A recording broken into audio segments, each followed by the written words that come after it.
Good evening, one and all. I take this opportunity to very warmly welcome President Obama to Australia for his first visit as President. President Obama is no stranger to our shores, having visited Australia before, but it is a special delight to have him here for his first visit as President. And it comes at an important time in our nation's history and in the history of our region. We will be looking back during this visit. We'll be looking back at 60 years of the ANZUS alliance. We'll be looking back 10 years to the dreadful day of 9/11, a day we all remember with great sorrow. And we will be reflecting on those events. But we will be looking forward. We live in the growing region of the world whose global contribution to global growth is a profound one. We live in a region which is changing in important ways. And as a result of those changes, President Obama and I have been discussing the best way of our militaries cooperating for the future. So I'm very pleased to be able to announce with President Obama that we've agreed joint initiatives to enhance our alliance, 60 years old and being kept robust for tomorrow. It is a new agreement to expand the existing collaboration between the Australian Defence Force and the US Marine Corps and the US Air Force.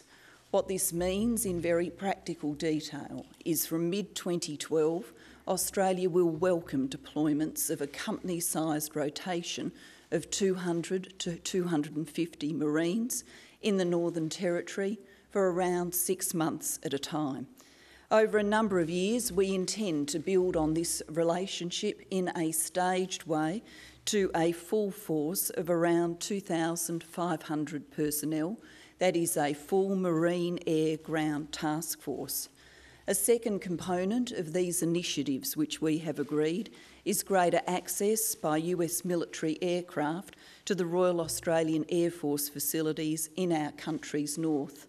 This will involve more frequent movements of US military aircraft into and out of Northern Australia. Now, taken together, these two initiatives make our alliance stronger.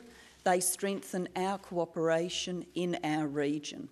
We are a region that is growing economically, but stability is important for economic growth too. And our alliance has been a bedrock of stability in our region. So building on our alliance through this new initiative is about stability. It will be good for our Australian Defence Force to increase their capabilities by joint training, combined training with the US Marines and personnel. It will mean that we are postured to better respond together, along with other partners in the Asia-Pacific, to any regional contingency, including the provision of humanitarian assistance and dealing with natural disasters. In addition to discussing this global force posture review by the United States and these new initiatives in our alliance, the President of the United States and I have had an opportunity to reflect on a number of other issues, to reflect on circumstances in the global economy, to reflect on a clean energy future for our nations and for our planet. To reflect on the forthcoming East Asia Summit, President Obama will proceed from Australia to that summit in Indonesia, where he spent time growing up. We've had a comprehensive discussion. I very much welcome President Obama to Australia. I think he's already seen that the welcome he's getting from Australians, including Australian school children, is a very warm one, and I know that that is going to be sustained during tonight's events and the events of tomorrow. President Obama, over to you. Well, good day, everybody, and thank you, Madam Prime Minister, for your generous welcome, your friendship, and your partnership. I am thrilled to be down under. As you may know, this is not my first visit to Australia. In fact, I first visited Australia as a boy. And I've never forgotten the warmth and kindness that the Australian people extended to me when I was 6 and 8. I can see that the Australian people have lost none of that warmth. I very much wanted to take this trip last year, and though events back home prevented me from doing so, I was determined to come for a simple reason. The United States of America has no stronger ally than Australia. We are bound by common values, the rights and the freedoms that we cherish, and for nearly a century, we've stood together in defense of these freedoms. And I'm very happy to be here as we celebrate the 60th anniversary of our alliance and as we work together to strengthen it for the future. We are two Pacific nations, and with my visit to the region, I am making it clear that the United States is stepping up its commitment to the entire Asia-Pacific. In this work, we're deeply grateful for our alliance with Australia and the leadership role that it plays. As it has been for 6 decades, our alliance is going to be indispensable to our shared future. The security we need and the prosperity that we seek, not only in this region but around the world. I'm also very grateful for my partnership with Prime Minister Gillard. We've worked quite a bit together lately, spanning time zones, the G20 in Cannes, APEC, and TPP in Hawaii, now here in Australia, and next on to Bali for the East Asia Summit. And this speaks to how closely our countries work together on a wide range of issues. And in my friend Julie, I see the quality that we Americans admire most in our Australian friends. Somebody who's down to earth, easy to talk to, and who says it like it is, straight up. And that's why we achieved so much today. We agreed to push ahead with our efforts to create jobs for our people by bringing our economies and those of the region even closer together. Building on our progress at APEC, we're going to keep striving for a seamless regional economy. And as the 2 largest economies in the Trans-Pacific Partnership, Australia and the United States are helping to lead the way to a new model for trade across the region. And along with our G20 partners, we agreed that we have to stay focused on the growth that creates jobs and that every nation needs to play by the same economic rules of the road. As 2 global partners, we discussed the whole range of challenges where we stand shoulder to shoulder, including Afghanistan. Obviously, this has not been an easy mission for either of our countries, and our hearts go out to the families that were affected on October 29th. But we both understand what's at stake, what happens when al-Qaeda has safe havens. We've seen the awful loss of life from 9/11 to Bali. So I thanked the Prime Minister for Australia's strong commitment to this mission. I salute the extraordinary sacrifices of our forces who served together, including your Australian troops who've shown that no job is too tough for your diggers. Today, the Prime Minister and I reaffirmed the way forward.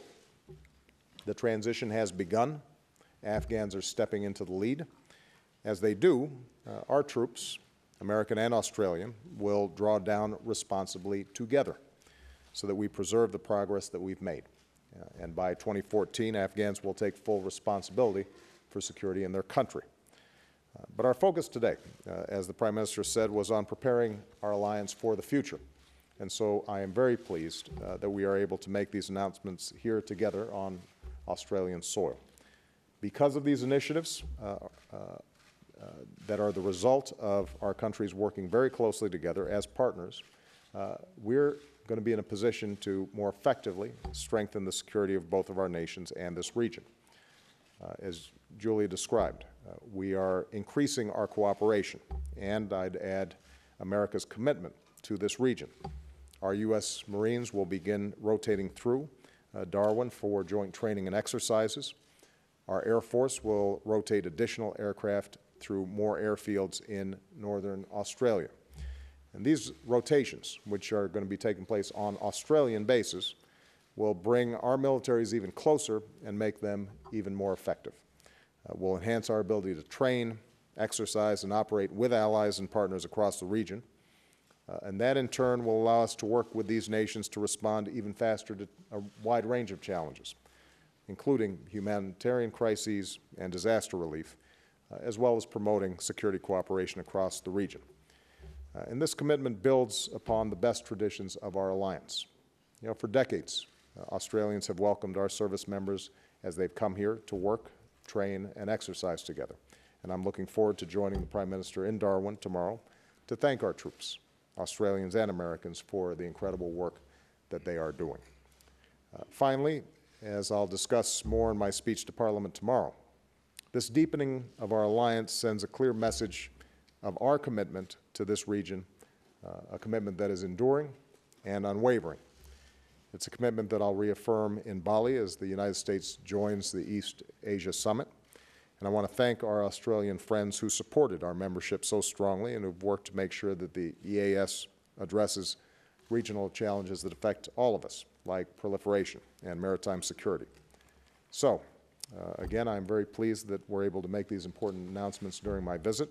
Madam Prime Minister, I thank you for being such a strong partner and a champion of our alliance. And once again, I want to thank the Australian people for the kindness they showed me about 40 years ago and the kindness that they're showing me during my visit today. It's that friendship and that solidarity that makes and keeps our alliance one of the strongest in the world. Thank you. We'll turn to taking some questions. I think we'll probably take one from the Australian media first. It's Phil Hudson. Philip Hudson from the Melbourne Herald-Sun. Mr President, welcome back to Australia. Thank you very much.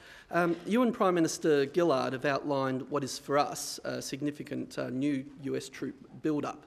How much of this is because you're worried about the rise of China? And under today's deal, US Marines will be, for the first time, conducting exercises by themselves on Australian soil. Why is that and what will they be doing? And Mr President, you also mentioned in your remarks that Afghanistan is not an easy mission. In the past few months, there have been 3 cases for Australia where our troops have been shot at by the Afghan soldiers we've been training, and sadly 4 of our soldiers have died and many others have been injured. Australian public opinion is strongly against our involvement continuing. You outlined just then the drawdown. What do you say to the Australian people who don't want to wait, who want to leave immediately? Yeah. Well, first, with respect to these new initiatives,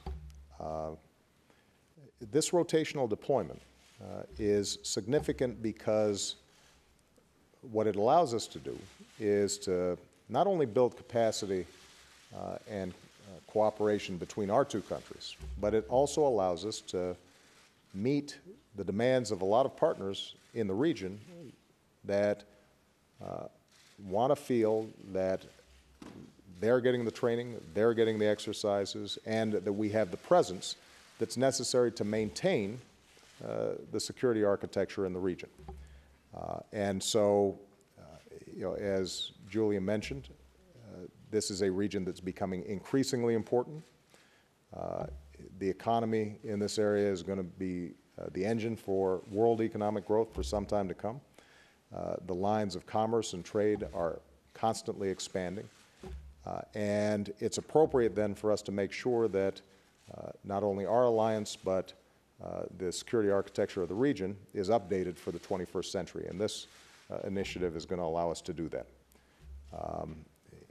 It also allows us to respond to a whole host of challenges like humanitarian or disaster relief that, frankly, given how large the Asia-Pacific region is, it can sometimes be difficult to do, and this will allow us to be able to respond in a more timely fashion and also equip a lot of countries, smaller countries who may not have the same capacity.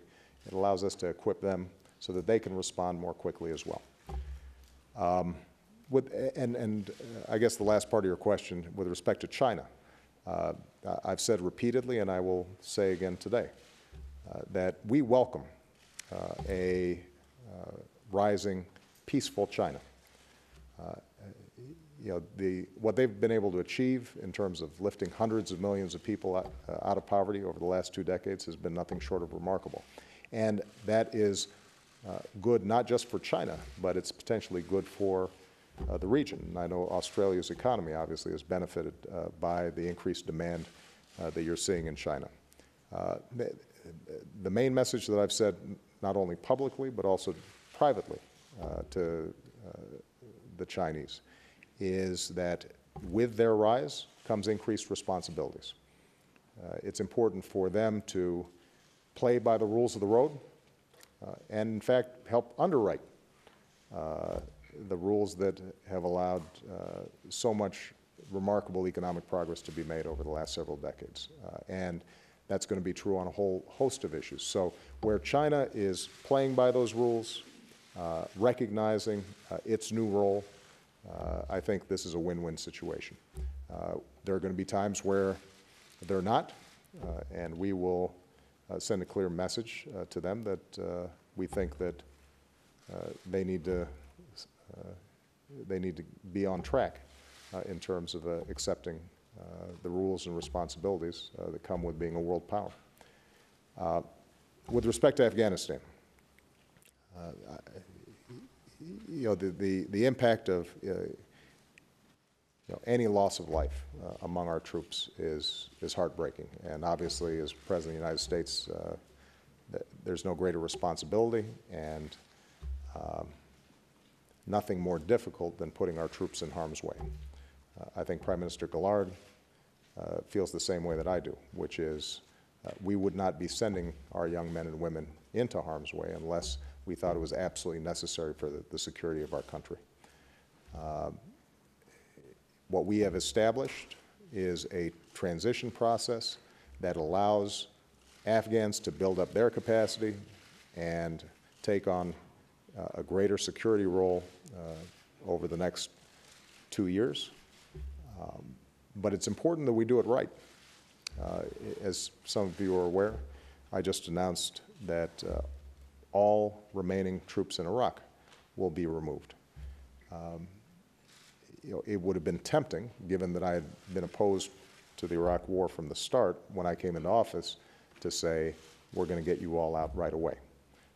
But what I recognized was that if we weren't thoughtful about how we proceed, then the enormous sacrifices that have been made by our men and women in the previous years might be for naught.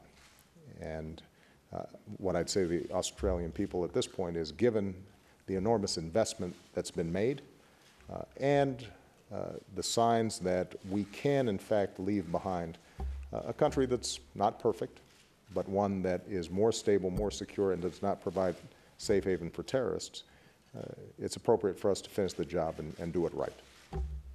If I could just add to that and say, every time I have met President Obama and we've talked about our alliance, we've talked about our work in Afghanistan, and in our meetings, both formal and informal, the President has shown the greatest possible concern for our troops in the field. The meetings we've had over the last few weeks at various international events have coincided with some of the most bitter and difficult news that we've had from Afghanistan. And every step of the way, the President has gone out of his way to convey to me his condolences for the Australian people and particularly for the families that have suffered such a grievous loss. Laura McGuinness, Reuters. Mr. President, Chancellor Merkel said this week that Europe is in its toughest hour since World War II. The markets are now showing some anxiety about the possibility of instability spreading to France as well.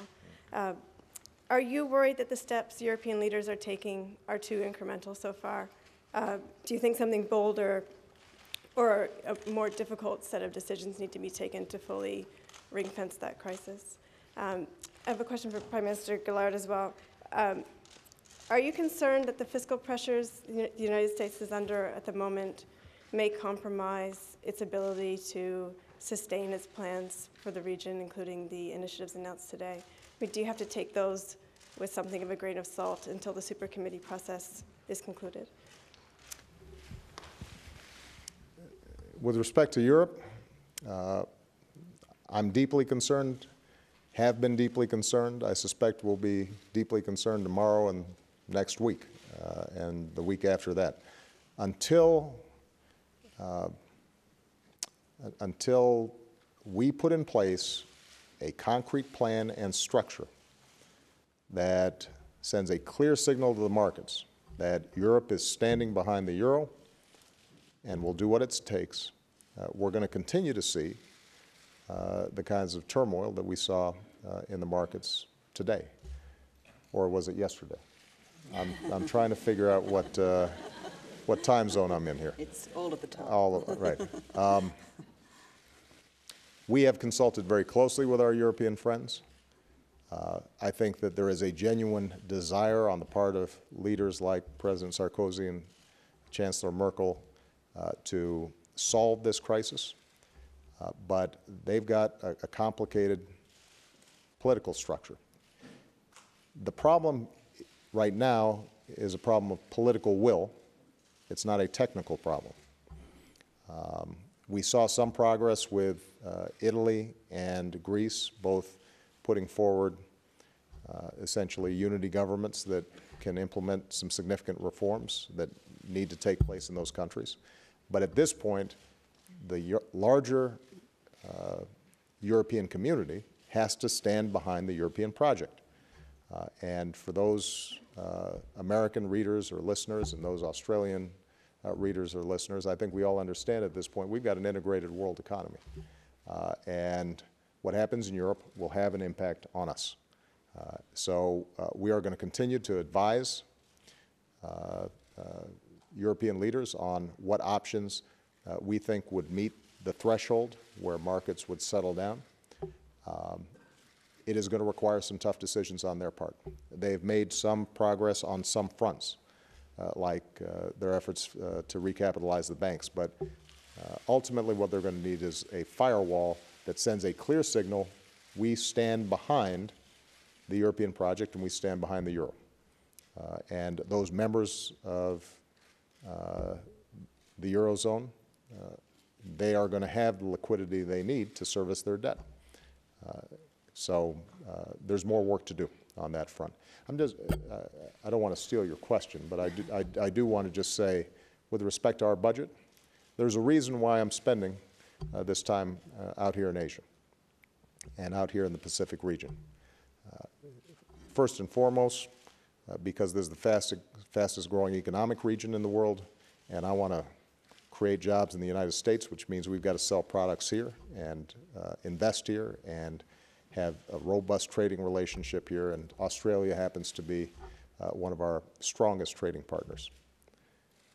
But the second message I'm trying to send is that we are here to stay. This is a region of huge strategic importance to us. And I've made very clear, and I'll amplify in my speech to Parliament tomorrow, that even as we make a whole host of important fiscal decisions back home, this is right up there at the top of my priority list. And we're going to make sure that we are able to fulfill our leadership role in the Asia-Pacific region.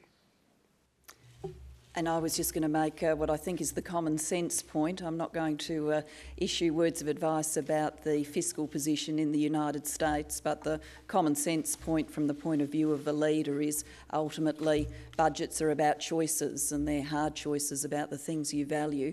And I think by President Obama being here, he is saying he values the role of the United States in this region and our alliance, and that's what the announcement we've made today is all about. We've got a question from Mark Riley from the Australian media. Thanks, Prime Minister. Mark Riley from 7 News Australia, Mr President. I wanted to ask you about the other rising giant of our region, India, and the Prime Minister might like to add some comments. How significant is it for the US that Australia is now considering selling uranium to India? And could you clear up for us what influence or encouragement your administration gave Australia as it made that decision? And also the decision is so India can produce clean energy. In that regard, you're aware that our Parliament has passed a new bill pricing carbon, a carbon tax if you like, but we're intrigued about where America is going on this issue. And countries like Australia don't see a carbon trading system in the world working unless America is a big part of it. Can you tell us, is it your wish that America will have an emissions trading scheme across the nation within the next 5 years or so? How heavily do you want to see America involved in an emissions trading scheme globally, or has this become too politically hard for you? Good. Well, first of all, with respect to India, we have not had any influence, I suspect, on Australia's decision to explore what its relationship in terms of the peaceful use of nuclear energy in India might be. I suspect that you've got some pretty smart government officials here who figured out that India is a big player and that the Australia-India relationship is one that should be cultivated. So I don't think Julie or anybody else needs my advice in figuring that out. This is part of your neighborhood, and you are going to make bilateral decisions about how to move forward. I think, without wading into the details, the discussions that are currently taking place here in Australia around that relationship and the nuclear issue with India are ones that are compatible with international law, compatible with decisions that were made in the NPT, and I will watch with interest what's determined, but this is not something between the United States and Australia. This is something between India and Australia. With respect to carbon emissions, I think I share the view of your Prime Minister and most scientists in the world that climate change is a real problem, and that human activity is contributing to it, and that we all have a responsibility to find ways to reduce our carbon emissions.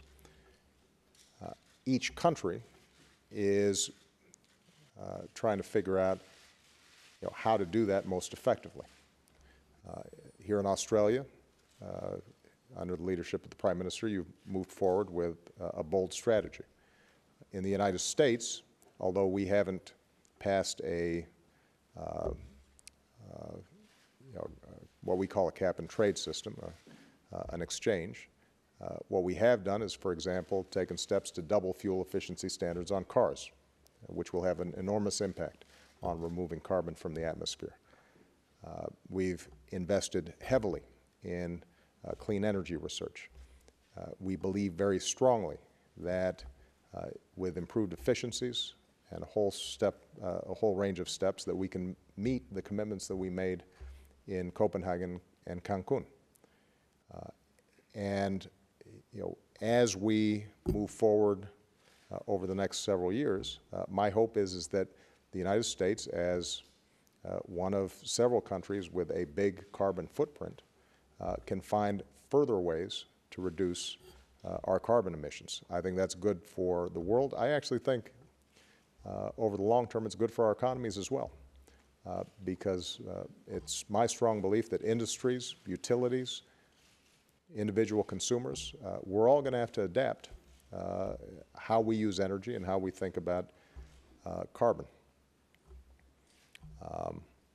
Now, another belief that I think the Prime Minister and I share is that the advanced economies can't do this alone. So part of our insistence when we are in multilateral forum,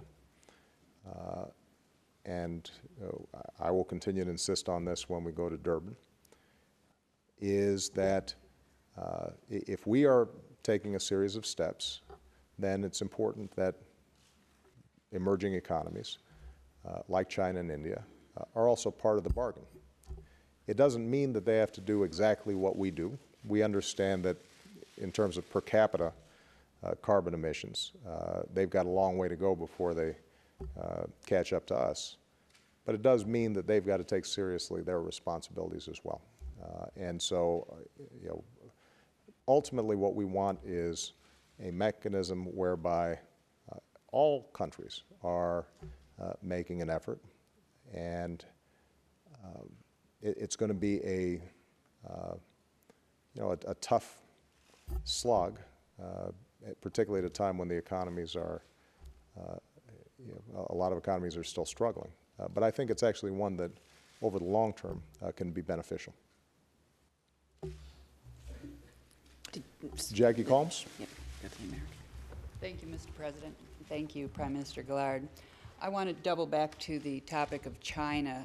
It seems there's a bit of a schizophrenic aspect to this week of summitry in the Asian Pacific, where China's participating from Hawaii to Indonesia, but then you have all the rest of you who are talking about, on the one hand, a trade bloc that excludes China, and now this, and an increased military presence for the United States, which is symbolized most by this agreement the two of you have made for a permanent U.S. presence in Australia.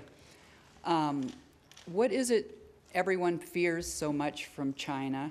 And isn't there some risk that you would increase tensions in a way that would take some of the, China might take some of the very actions you fear?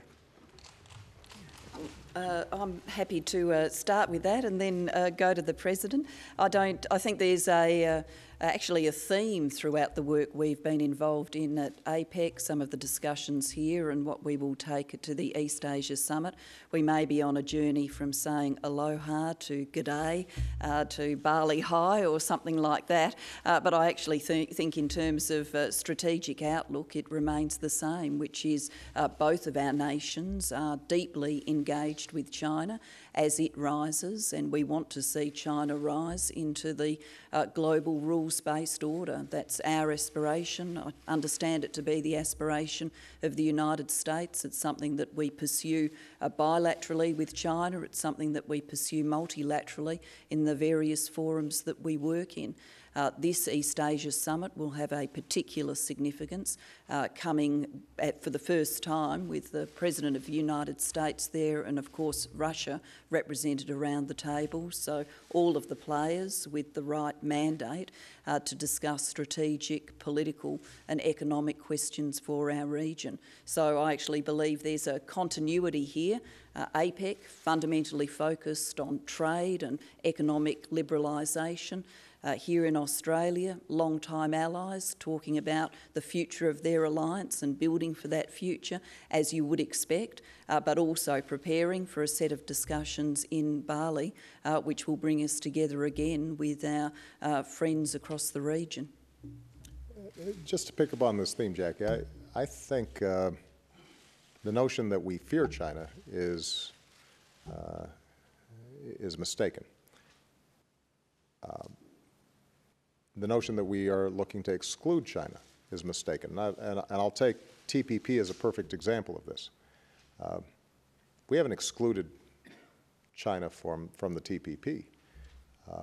What we have said is the future of this region depends on robust trade and commerce, and the only way we're going to grow that trade is if we have a high standards trade agreement where everybody's playing by the same rules, where if one set of markets is open, then there's reciprocity among the other trading partners, where there's certain rules that we abide by in terms of intellectual property rights protection, or how we deal with government procurement, in addition to the traditional areas like tariffs.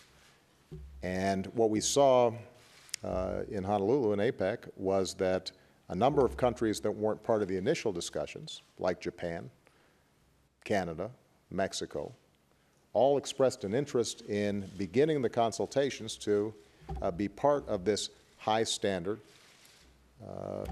trade agreement that could potentially be a model for the entire region. Now, if China says, we want to consult with you about being part of this as well, we welcome that. It will require China to rethink some of its approaches to trade, just as every other country that's been involved in the consultations for the TPP have had to think through, all right, what kinds of adjustments are we willing to make? And so that's the consistent theme here. This is a growing region. It is a vital region. The United States is going to be a huge participant in both economic and security issues in the Asia-Pacific region. And our overriding desire is that we have a clear set of principles that all of us can abide by, so that all of us can succeed. I think it's going to be important for China to be a part of that. I think that's good for us. But you know, it's going to require China, just like all the rest of us, to align our existing policies and what we've done in the past with what's needed for a brighter future. All right? Thank you very much, much, everybody. Thank you.